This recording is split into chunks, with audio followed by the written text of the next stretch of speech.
Welcome to Tony McGee's Pro Football Plus. This is a special edition for us. This is our Black History edition. And on this show, we will get a chance, which you've been watching during the course of the year, to talk about the Black 14. But I brought some great people on to talk about it. When you're going to talk about an event, you bring in the heavies. I go to USA Today every day to read because I don't know. It's my Bible, and I should read the other one good, but I read it every day. And I have a guy on there named Jared Bell. Welcome to the show, JB. Hey, what's going on, Tony? Yeah, you definitely just admitted that you are like so misguided if USA Today is your Bible. But anyway, we'll accept the compliments, man. It's good to be here as usual, man. Good how you here. We're going to kick it around, but we got to bring in another JB. So I had to bring you in. You know, this JB, you go to CBS, you go to Home Team Sports. Oh, that's that old one that we used to see there. You go to ESPN, you go anywhere in the world and you see this guy doing this thing. He's the one, the only hardest working man I know, James Brown. Welcome to the show, JB. Hey, good to be with you. And let me just add on to Jared Bell. You know, President Ronald Reagan used to have the expression, trust but verify. That's exactly what I think about when I think about Jared Bell, because there's nobody, Donna, who does the homework better to verify what he's heard than our guy, Jared Bell. Hello. Well, you know what? You talk to Donna because her sources are wrong. So are you telling Donna she should get involved with Jared Bell? Now, she's been with, for all you fans, just think, this young lady been on the show for 20 years. Still get it wrong, but we still bring her back. Donna Hopkins. Tony, I just want to clarify that I never get it wrong. And I just want to shout out to JB because when I first came to the Washington area and started covering the Washington football team, he was my mentor. I was down at WUSA TV and he was helping me along the way as far as a new person getting into journalism. So I always commend him, and you also, Tony, for the opportunities that you gave me, even though you don't listen to me half the time, but that's okay because we know who's right. Well, you know, you only half right then. If I ain't listening to you now, you know I listen to you. When we go back, though, when I was in New England, I garnered a name because I could get to the quarterback called Mac the Sack. I'm going to tell you, the man that gave me that name is on the television today. Not only did he give me a name, he gave me a reason to play. One of the baddest men I know, the baddest fullback that I've ever played with. One of the baddest ones, you look him up, they called him Sam Bam Cunningham. Welcome to the show, man. Thank you, Tony, man. That's, I don't know what to say. That's you know, I live here with my family. They don't talk about me at all. So, but it's just an honor to be with all of you. And you know, you've had this show for quite a while, and this is my first time on. So thank you for having me. And hopefully we can learn something and get a chance to know one another better. Thank you. Well, you know what, Bam, I was on your show the other day. It's a great show as well. And then if you get an opportunity to see his show, he got a great show, the Sam Bam Show. It comes on what network? I'm on the Visual platform. It's a streaming platform. You know, you got to get a little app, and then it's go to the NFL alumni channel and put in Sam Bam Show, and it pops up. And you know, we have a bunch of nuts on there and a bunch of good people, and we just have a good time with it. And I thank you for coming on. You know, it's just like being at home because, you know, you family, and that's what it is.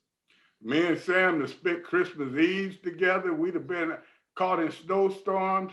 We've been together a long time. So I'm gonna get started with you. I know you fans are probably saying, I thought it was Black history. Well, that young man that you were looking at, Sam Cunningham, is Black history. And I'm gonna let him tell you a little bit about his story because he went to USC, and a lot of people didn't understand that he was not just a big back to jump over the line. He could run over, through you, and by you. And when he had the opportunity to play in the SEC back in that time, it was many all-white teams.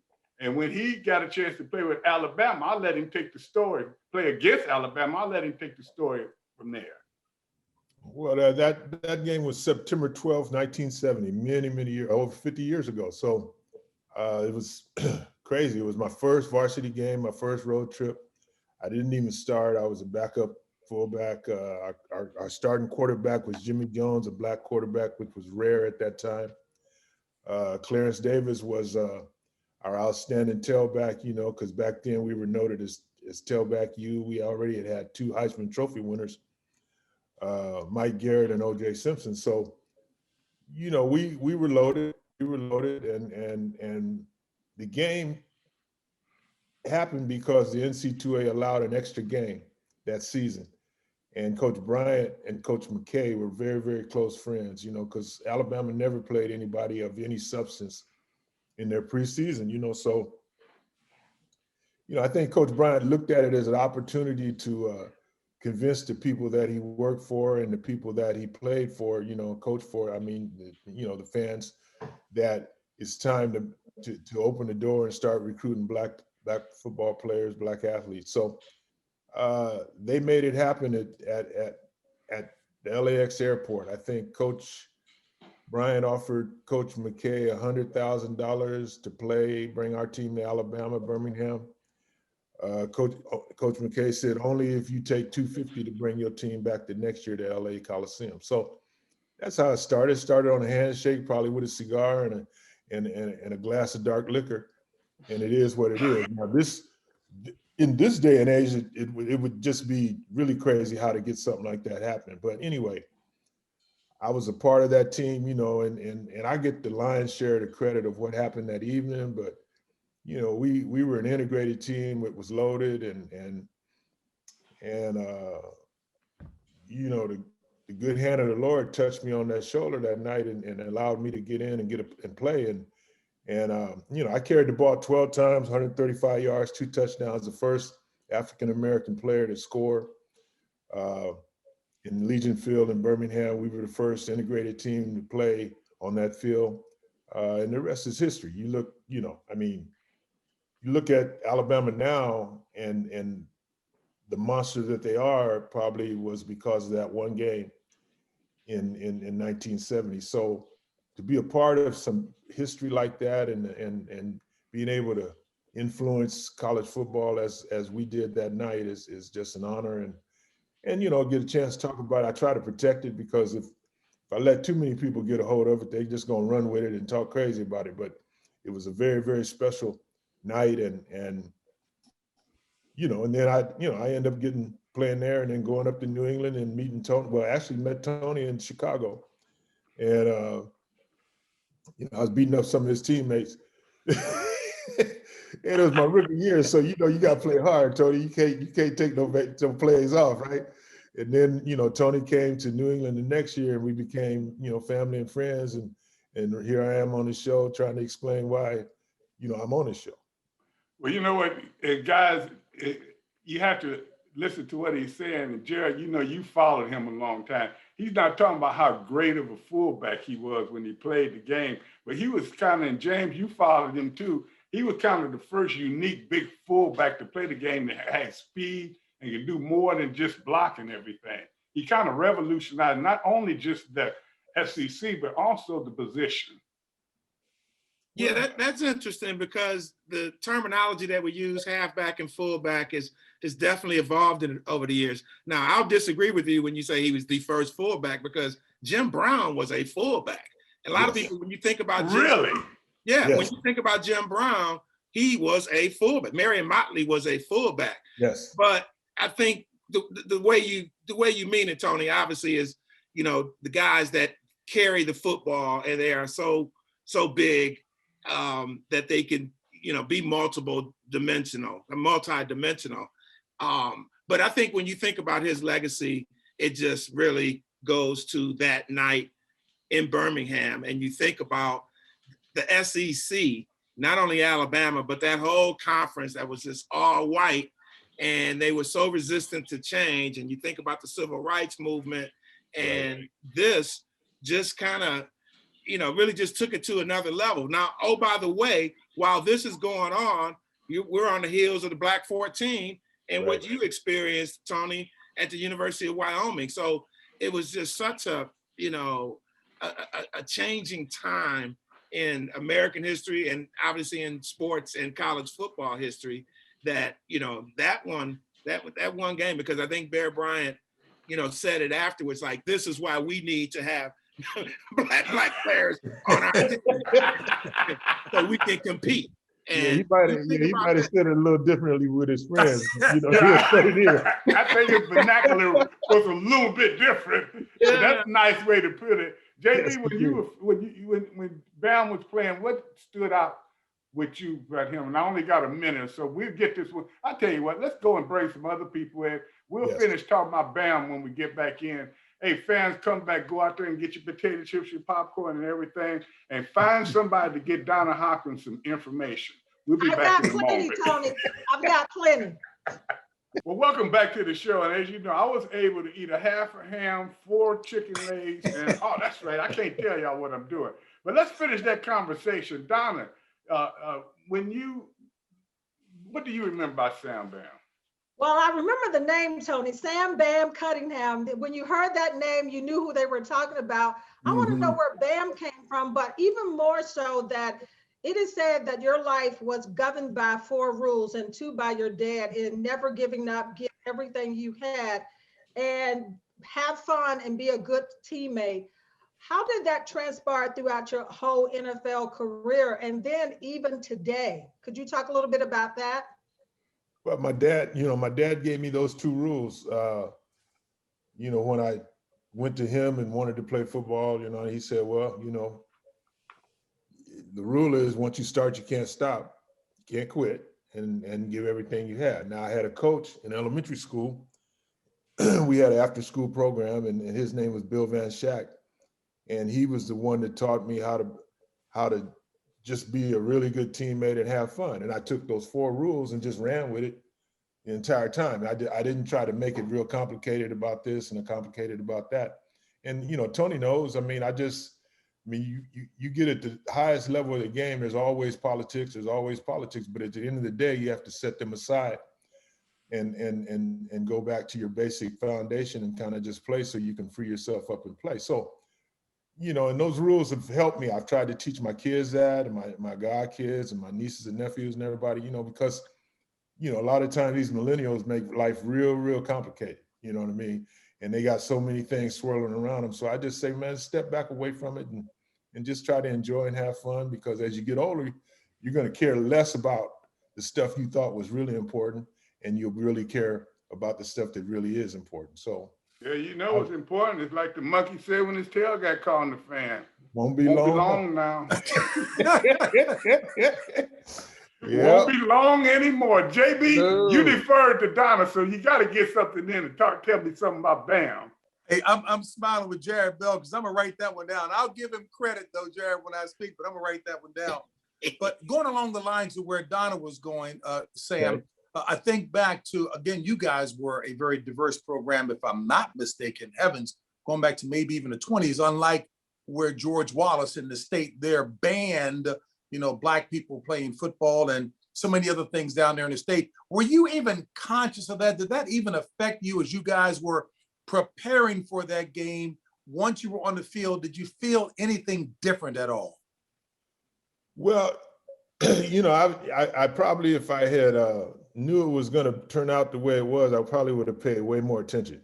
But it was my first varsity game, my first road trip. So, I'm kind of hyped and excited because of that more so than anything. And I'm a sophomore, so I'm really not in a position of leadership or anything of that nature. I'm just one of the guys.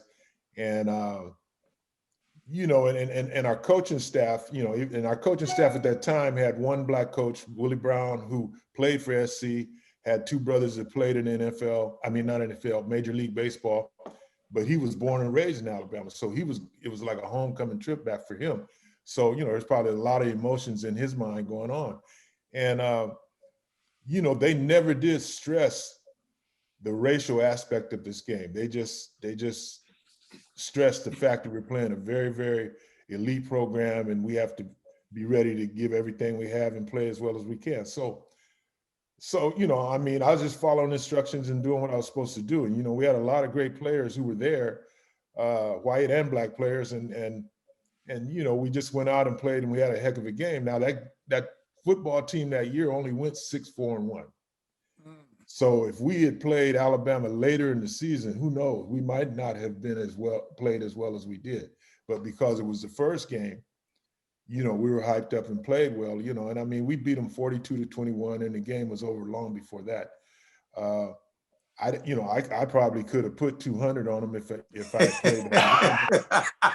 But and then, you know, and then I like somebody that. You else could could have have put dropped another 200. 150. You could have put another 150. But, and I'm not saying this to say they were not good. They were just not as good as we were. So, you know, you sometimes you have to be respectful of who you play against. You have to be respectful of what's the areas. And, you know, just like you said earlier, there was so many things going on in that era, civil rights wise, and just everything, you know, Vietnam War, putting a man on the moon, you know, Dr. King's assassination, just many, many things. So it fit right in with change, you know, but sports, there's a finality about it when it happens, you know what I mean? And that's what happened that evening. All right, thank you, Bam. Well, you know, if you heard from Sam Bam, there was a lot going on during that course of time. And in 1969, 14 athletes wanted to go over and talk to their coach about playing a school named Brigham Young. All they wanted to do was show him armbands. And here we are 50 years later, and we're going to bring some of those players on. The Black 14. We'll be back in a moment. If you had a chance to look at that, it was 14 of us, but today we have the pleasure of having a few of the Black 14 here. People that was there and experienced that moment when the coach told you, save you a lot of time and breath. As of this moment, you're no longer a Wyoming Cowboy. We got Lionel Grimes here, one of the best cornerbacks to ever play the game. But one thing about him, if you saw on that picture, he had on glasses. So, you know, he was one of them smart players.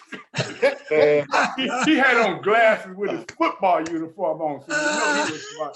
Then you got Guillermo Highsall. He was born in Bakersfield, California. Granny Goose potato chips. Stimulating and provocative. Wide receiver. You got, now they got John Griffith up here. You can't see John, but John, we say hello to you anyway. Hey, Tone. Nice to be here, man. Wait a minute, man. You supposed to, you've been telling me how, so you've been really just playing with me. You don't know how to work the computer either, do you? Dude, I think we're all Tony Gibson, one of the baddest fullbacks. He had just got a chance to start, and they messed over us, and he didn't get a chance to play. But I tell you what, this guy has always been a stand-up guy and a great guy. And last but not least, we got the mayor. We got Mel Hamilton. And one thing that you guys need to talk to him about, back during Thanksgiving, he was working with the Jesus Latter-day Saints, and we was able to get 450 tons of food, was it, Mel? $450,000. $450,000 worth of food to go into the places in the underserved neighborhoods. And, you know, Mel, tell us a little bit about that quickly. These guys are waiting to ask you questions, but tell us a little bit about that. Well, we were studying food insecurity, and of course, COVID highlighted that in a very terrible way.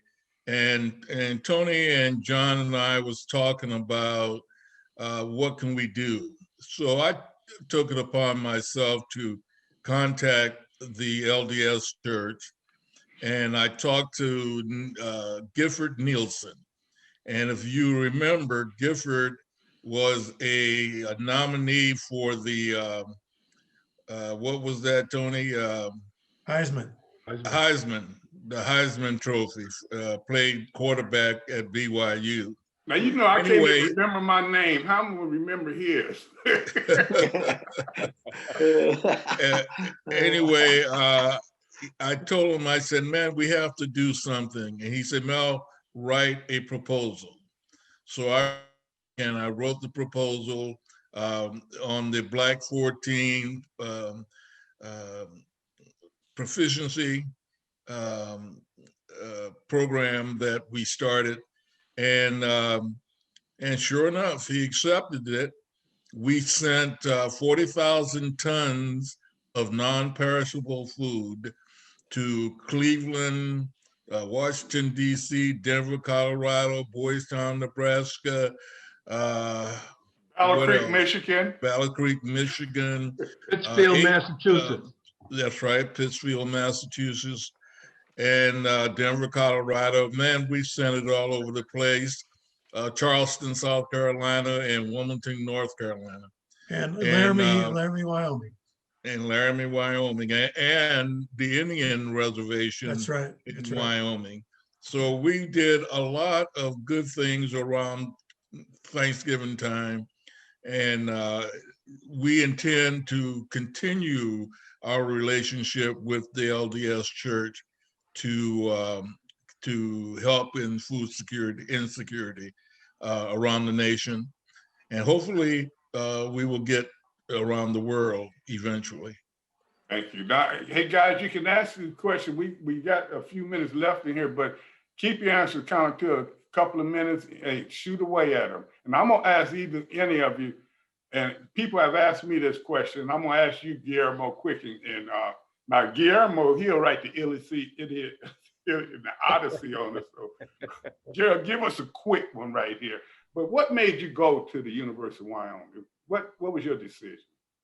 Well, my coach was personal friends with Lloyd Eaton.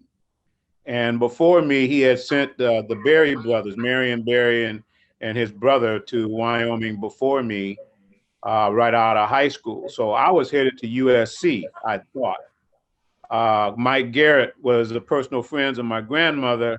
And so he and I were talking about me coming there and following in his footsteps. So last minute, next thing I know, I'm on a plane flying up to Wyoming to do an interview and with Lloyd Eaton. And so he gave me this story about, hey, do you want to be a big fish in a little pond or a little fish in a big pond? And I said, what are you talking about? He said, if you go to USC, you'll be a little fish in a big pond and you may not get to play until your junior year. I was a running back out of high school. And so he said, but if you come to Wyoming, you can be a big fish in a little pond. We're growing and the school is moving up. We think we're going to be in the top 10, which they were the next 3 years. So I said, you know, the decision is pretty clear to me. My coach wanted me to go to Wyoming, and after meeting Lloyd and the staff, then I made the decision to go to Wyoming. So Sam, when you said that he went there because he heard you were coming to USC, is that why he didn't go to USC? Was he a little worried? No, I think if him and Mike were friends and close, and they was gonna play after him, I wasn't ready to go yet. Yeah, Sam is younger than me, man. He's years younger. Yes, I was. You know, but I do have a question though, and anybody can answer it, or you can answer it. You know, I remember my maturity back in that at that age, you know, and I don't know if I could have made a decision or participated in a decision of that nature, right? That not knowing what the outcome would be. Yeah. And I mean, it didn't really have a whole lot to do with football, but it had a lot to do with being Black and stepping up, and then believing the people who organized it and how it was going to work out. So, I mean, how did you guys come? I mean, I know you guys came to that decision on being a part of it. And then after seeing what you know, if they had your back or not, how did you feel about it?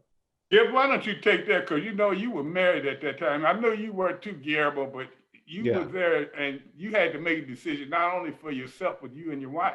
Right.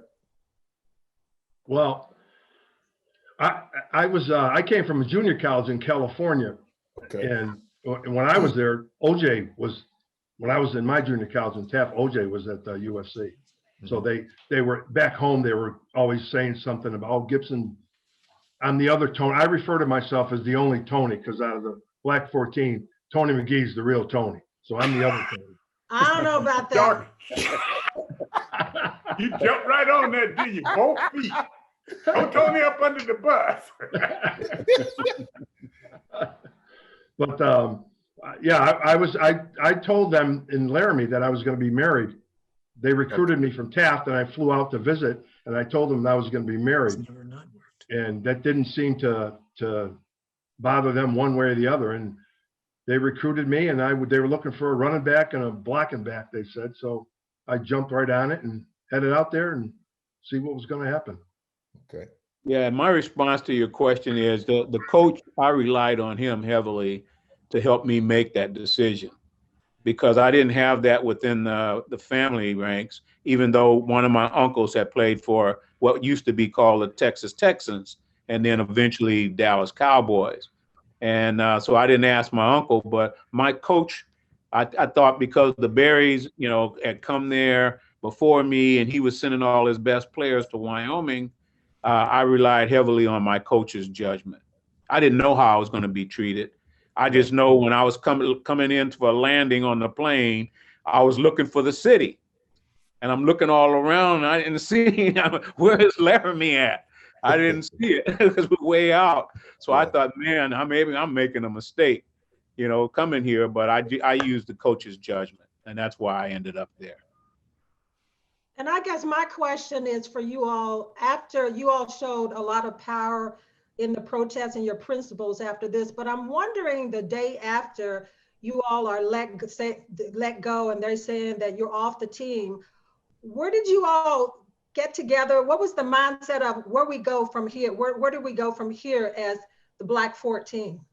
Well, after they pulled me off the ledge with a rope around my neck, I went home back to the dorm and realized that I may have made a mistake. But you have to take a look at it. And at that time, everything was going on down there, and there was so many people that was against us and then a few that was for us.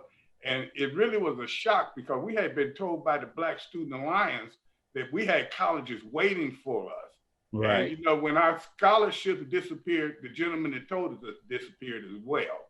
And Right. so, the thing is, it was kind of sad, but I'll let some of the other guys tell you. But one thing we did do, and that's why I had a gift to come in first, we went back and everyone that was married or anyone that, they had a wife or they was there with their fiance or something, we told them, you don't have to do this because we may lose our scholarship. And everyone to a T wanted to do it. But I'll let some of the other guys, I'll go to Mel or someone, because Mel was there twice.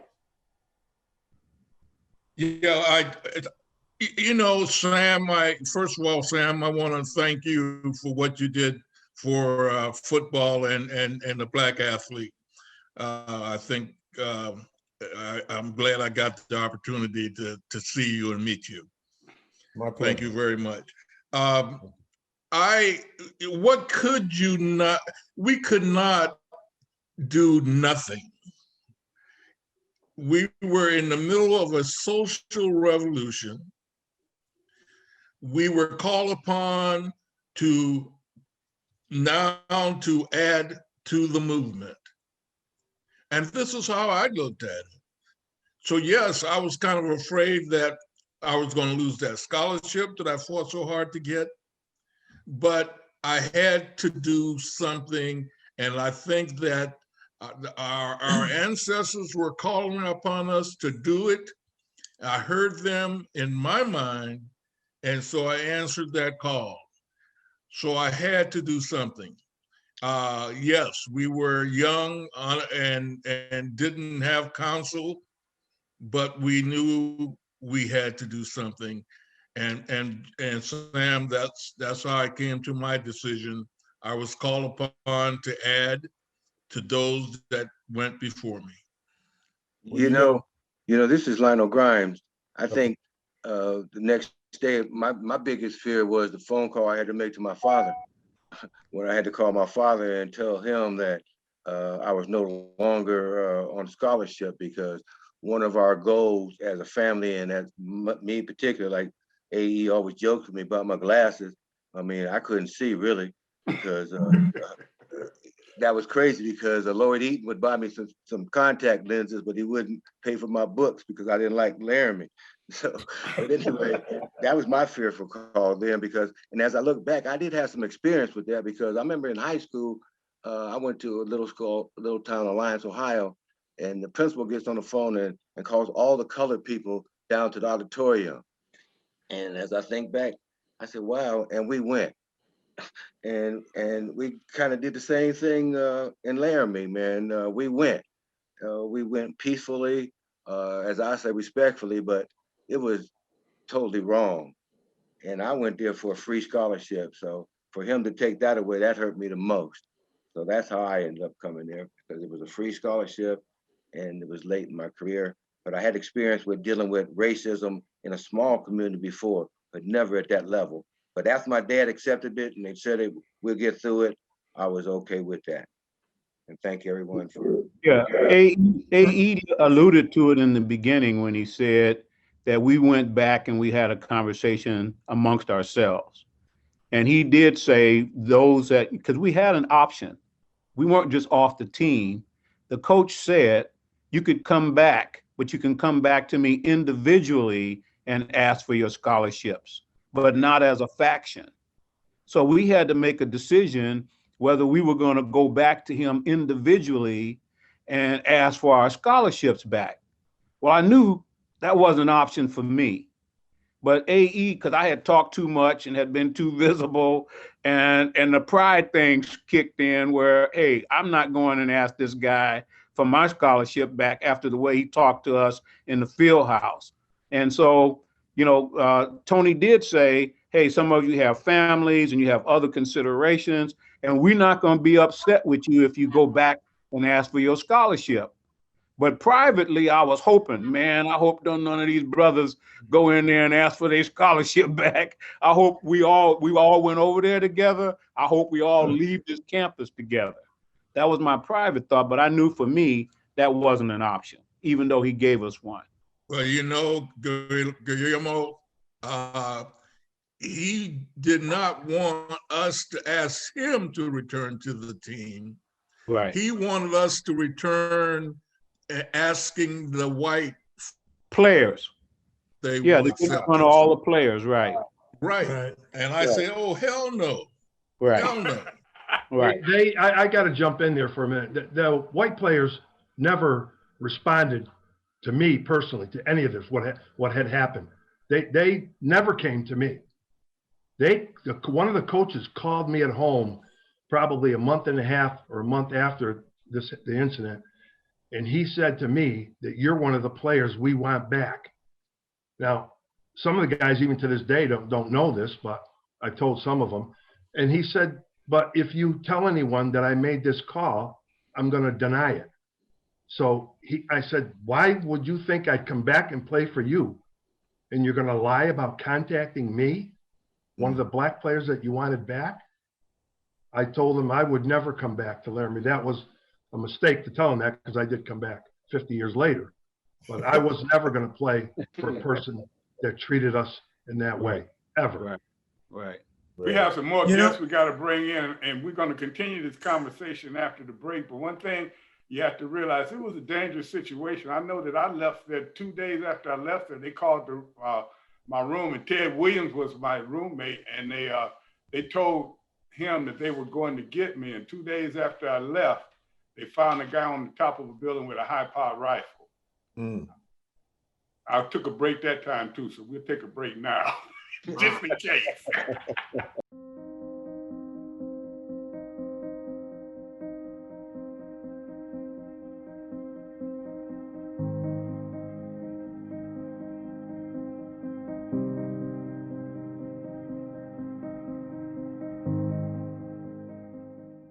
Welcome back, and I know you've probably been hearing this voice in the background, and that's John Griffin, and he can't get it on right now, but John, we'll be asking you questions. And speaking of questions, when you start following us, Jared, and I remember a couple of years ago when one of the first articles came out, you called me, and it was, what stuck out to you about that Black 14 situation? Well, I spin it forward to today, and the fact that you guys have this incredible bond still more than 50 years later is pretty remarkable, and it's inspiring to see. You keep the story out there. You guys have remained friends. You guys, one of the things I learned, just kind of how it impacted your life and followed you in your various walks of life and careers over the years. And when you think about it too, it all kind of came together organically. I mean, even though there was the organization that protested, you guys got together at that time when you went to see Coach Eaton, and it just, like I said, all kind of came together. And you guys have talked about it on this show, and how even in reflecting at that time, you allowed for the individuals to break away if they wanted to. They thought they needed to go back to their scholarships to get their scholarships and whatnot. So it's an incredible story and a dynamic of the story on top of, you know, the tragedy that definitely happened. But one thing I do want to ask the 14, any of you or all of you, is when you think about what happened in the NFL with Colin Kaepernick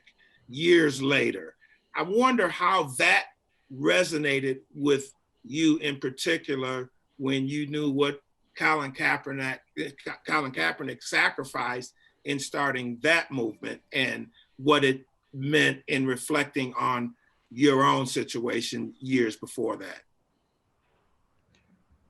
My initial reaction to Colin Kaepernick's situation was that he wanted to use the platform of football to address social issues. We felt that social issues didn't have any place in football, so it was just the opposite. What the Mormons believed and how they thought of us, they could believe whatever they wanted to. From a religious perspective, it didn't have any place on the gridiron. And I thought that was the big difference. He used football for a platform to address social issues, and we saw the religious issues as not having any place on the football field. So but with that being said, Guillermo, remember to tell them that me and you were the only ones that really had the issues on the field, because a lot of those guys never played against it. Me, you, and Mel. We were the only one who knew about that. And what I'm talking to you guys, Guillermo and I were the only ones that were on the team the year before when we played them. And a lot of guys that came in, like Gibson and everybody, they were, some of them were looking at the religion as part of the problem. That's correct. We were looking at our treatment on the field, but you guys go ahead and I just wanted to throw that in right quick. But JB, you and I have talked about it a lot. You said you saw it today. And did you see anything different? Or what did you think about your thought process when you saw it again today, 50 years later? Tony, not unlike many other people, quite frankly, as I called you before the show, I almost didn't want to be on the show because I was so hurt to see what it took place. I mean, that's a human reaction, and to see how widespread it is. And with all due respect, I think discrimination in any form, whether it's in business, whether it's in religion. Look, I'm distinctly a man of faith. I have no shame in the game from that standpoint. I have a biblical worldview. And if God is not a respecter of person, how can anybody else be that way? Well, no matter what it is. So as pained as I was to hear the collective story of you guys and how you persevered and overcame, because rejection is a powerful weapon against anybody, but yet you guys persevered.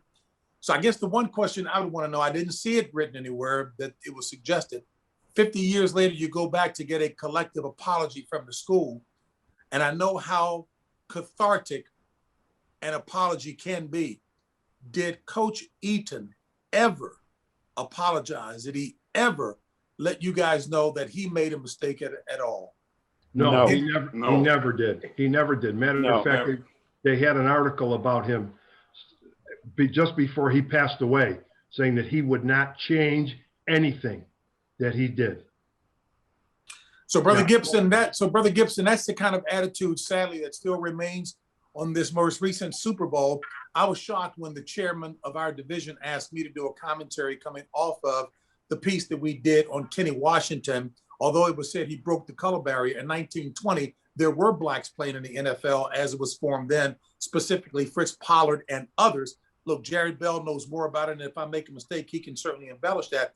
But from 1933 to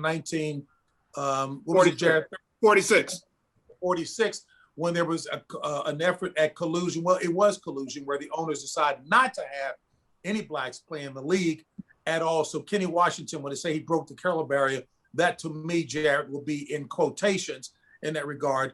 And I still had to lovingly, as the word would tell us to do, you speak the truth in love, but to be emphatic in pointing out what the issue was. And for there still to be an issue today, please don't tell me that it's unconscious bias. It is a conscious bias to continue with that. And I still distinctly say that the answer is the biblical answer. And until there's a heart change, which means that you see excellence when you see color, because the question is, what do you see when you see color? You ought to see excellence in male, female, black, white, or anything. And that's still what's lacking today. And I just pray that folks will deal with that, because for what you guys have done to Black 14, I'm absolutely amazed. And shame on me if I don't carry excellence into what I do for however much longer I'm doing this, because you guys are simply phenomenal to overcome such a systemic and entrenched attitude that was there and what you guys have done now. So I commend you highly. So not a question, just a comment after that. Thank you for saying that. Thank you. Hey, Thank you, James. You know, and what I want to hit, we got to keep on time in retrospect of going back to, we've talked a lot, but at the same time, I want you, Emily and Patricia and Keener, I want y'all sides of what you can. And I'll start with you, Patricia, because 3 years ago, you met a friend of mine, Stephen Hoyt, and we had a Zoom then, and you guys were asking me quite a few questions. What is your opinion? And now we're 3 years down the line, we're working together on projects. Give me a quick thought process of what you think about the Black 14 and what stuck out to you the most pertaining to that situation. Thank you, Tony. Well, what struck out with the Black 14 is just the work you've accomplished so far, just your perseverance, the great attitude you've had. You suffered hardship, you experienced barriers, as a result of your protests wanting to speak up against racism. And I know your theme, your comments about education was very inspiring, right? In your comments of saying you won't let what happened define you. That still resonates with many of us today, is you will not allow what happened to define you. You remained positive, you remained strong, you gave back to the community, you continue speaking up for racial injustice. And that's really what resonates with me and a lot of us over here, is how you kept going and kept such a great attitude despite what happened, and your leadership and your perseverance overall. Emily, you look at it from the inside, and as I said, if it weren't for you, that we probably would not be having this situation right now. I don't know all the ins and outs, but what stuck out with you most, and what made you want to get involved with the Black 14? Well, what made me initially want to get involved was meeting John Griffin. I met him, I was introduced by a faculty member, and our connection and relationship, talking about your story and just learning more about all of you, it was inspired by that first introduction to John Griffin. And then from there, when the School of Culture, Gender, and Social Justice wanted to bring you back for recognition, this was in February of 2019, our office really got busy and developing those relationships, really making it a connection about racial healing, and just paving the way for what I think was a phenomenal thing to happen in September of 2019, when the University of Wyoming apologized for the racial discrimination that you experienced while students at the University of Wyoming, not just on campus, but by the community. So really the story has been one of inspiration, one of healing, one of changing hearts and minds, and also a way to pave the way forward for the younger generation. Because had we not developed this relationship, we would not have established some of the initiatives that we have, such as the Black 14 Social Justice Summer Institute. That's creating a pipeline for students who lack access or have access challenges, addressing the racial diversity at the University of Wyoming, and hopefully creating a climate for them that is much better than what you experienced when you were students there. And also creating that entry point. We're using the Black 14 story as the starting point to talk about social justice and issues that affect the Black community and the Black diaspora. So that's just one partnership. We've got a lot of things going with the Black 14 that we're happy about. The Mind, Body, and Soul initiative, where we're addressing food insecurity across the country. The partnership that you have with us really addressed having so much food come into the state of Wyoming. That has been amazing, to charities here in Laramie, to the campus here in Laramie, the University of Wyoming, and also the Wind River Reservation and other groups tied to the Wind River Reservation. So it's been amazing. And now I look at you, and you are both sides. You can tell a little bit about your play in this and what you've been doing with the alumni and what you've been doing with us. And I like it because you can see it from the school's perspective, as well as you work with the Black 14 too. So give me your thought on that. Well, Tony, I got invited to a dinner with most of you all. I think most of you all were back on campus about a year before the September 19 ceremonies and recognition and celebration. And that's really when I had a pretty familiar view, I thought, of the Black 14 situation from my time working in athletics and in the alumni side. But my eyes were opened a lot more clearly when I first met you all. And then we stayed in touch, stayed connected. And then in September of 2019, the celebration was scheduled on the day of one of our board meetings. And so we had blocked out time because I wasn't sure where our board stood on this. I understood that maybe some activities like the Social Justice Institute were coming down the pike. And I said, that really resonates with us because we're not only about engaging alumni, but we're also about engaging with prospective students and encouraging them to come to the University of Wyoming. So when that ceremony began in September, we marched our board, about 40 board members, down the street here to the back of the stadium, and they heard the story. And I believe there was probably 10% that knew a bunch about the story. There was about 60, 70% in the middle. They knew a little bit. And then there was a few, frankly, didn't know much about the Black 14 at all. And so when they heard the presentation, heard the recognition, and as Mr. Brown had just said there, they heard and saw the forgiveness, frankly, in your all's hearts and the desire to move forward and to be advocates for the university in multiple ways. And the area that resonated with our board was this Black 14 Social Justice Summer Institute, knowing there wasn't money set aside for it yet. That next morning, our board gathered and approved $10,000 to begin the process of welcoming students of color to this university in a summer time. Now, it's been interrupted by the pandemic, but our board came back and said, we got to be involved in this. And I really have a sense that that 10,000 is going to be there whenever we get it kicked off, and then in the future. And then, as you know, Tony and John, we did a town hall in Mel a couple of months ago, raised another amount of money. And that's the area that I can tell this story and share it with you all, to our alumni. And the goal is to have sustaining support of $30,000 to $50,000 a year. So 30 to 50 kids could get that opportunity to experience UW, meet the Black 14, learn what it's like to be a UW student, examine social justice issues. But I think they will find that this is a welcoming place, and the Alumni Association is just really proud to be a part of this. And I want to thank all you guys. I tell you, it's been so helpful, and you guys hear what we've been going through. We'll take a short break right now, and I know you may have some questions on the other side of this, but at the same time, this has been so enjoyable listening to this and seeing how the stories have developed and how each person, as they found out, it hit them in different ways. And so with that being said, we got another segment coming up. It'll be a short one, but we'll take your questions then. Fans, come back. We'll be back in a moment. Welcome to Tony McGee's Pro Football Plus Fitness Tip of the Week.